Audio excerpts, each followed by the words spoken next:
What's good? Patrick Mallett here. In this video, I want to break down some of the big lessons and takeaways that I learned during pre-production of my first feature film. The documentary is about a 75-year-old sled dog racer dealing with the reality of retiring from competitive racing. This project has been my baby for the past couple years, and it was completed with a very small crew and minimal resources. Hopefully some of these lessons are valuable to you and your filmmaking journey. Pre-production was very short and a bit unconventional, but here are some of my key takeaways. You're always interviewing. I love this phrase because it's true in all aspects of life. You're constantly learning more about someone based on what they say and how they act. This kind of stems from like a work-life perspective, like your performance is always being evaluated, but I think it applies to all relationships. It relates to documentaries because you never know where your next subject could come from. In my case, I was on a client shoot capturing the story of a sled dog racer and his knee replacement experience. During this project, the subject opened up about his life, and I realized there is so much more to this guy than just his knee replacements. He also shared that he was in the process of training for his final race before retirement. The irony in this situation is that we were literally interviewing him for one project, and later on, while editing his interview, my wheels started spinning about another larger opportunity. My point being is you never know where your next subject's going to come from, and being open and aware during any type of conversation may lead to new opportunities. Give yourself permission to make a film. If you allow yourself to be open to opportunities and discover a story that you feel is worth sharing with the world, you'll eventually have to give yourself permission to go for it. This may sound kind of silly, but for me, I always dreamed of making a feature-length documentary. So when this opportunity came about, there was a time right before diving in where I was thinking to myself, I think this is it. I think this is a story that has feature-length potential. It was kind of scary because it made me question whether I was ready for that journey. Did I have the knowledge and the resources I needed? Mark Duplass has a great South by Southwest speech, and it kind of embodies the idea of doing all you can on your own and not waiting around for someone else to quote unquote save the day. I understand that some projects require a certain level of funding and resources, but for my story and the way I wanted to capture it, I was able to keep things pretty minimal. And I would recommend that anyone making their first feature doc to try and do the same. Work with what you have access to. For me, my subject was about to leave for this race in Western Wyoming, and I had to decide if I wanted to go and document it.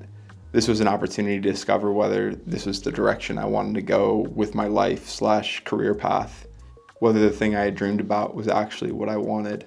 And that started with me getting out of my own way in order to move forward. Have a sense of how your doc may be structured.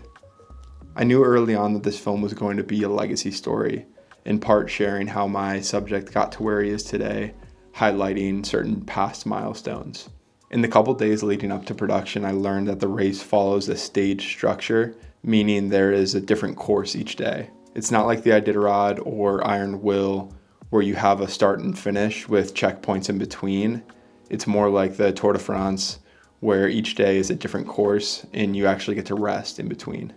At this point, I didn't know whether I was going to actually be able to get any racing footage aside from just the start and the finish line. So I kind of embraced the idea of not having that as an option and focused more on using the race days to kind of create this structure and build a backstory for my characters. The race would be the hero's journey that's happening in real time, trying to accomplish this thing.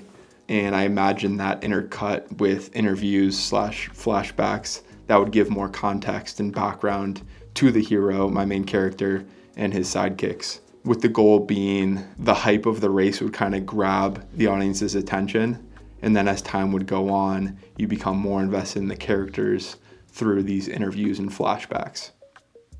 Understand what your visual style is going to be. I realized I was going to be pretty limited stylistically operating as a one-person crew in a fairly fast-paced environment. So I made the decision to go for a mix between like a home video and a fly-on-the-wall approach. Home video being where I, as the camera operator, is acknowledged by my subjects and my presence is known. and the fly on the wall part being those moments where I'm not interacting with my subjects and trying to just blend into the background and let them do their thing without me interrupting. I knew these styles would lend themselves to an intimate viewing experience, like you're along for the ride. And that kind of matched the story that I was interested in telling visually. And as mentioned before, I was operating solo during the race, and I felt I could execute this style effectively on my own. Stay malleable and keep an open mind. Having a loose structure and visual style nailed down before filming had me feeling pretty confident about entering the unknown with other aspects of this project. I still didn't know what I was getting myself into. The bulk of my sled dog knowledge came from Disney films, which I later learned were not entirely accurate. I did know it was in my best interest to keep an open mind personally and in my approach for the film. I forget where I heard it first, but there is this documentary filmmaking quote that goes, "If the story doesn't change, then you're not listening."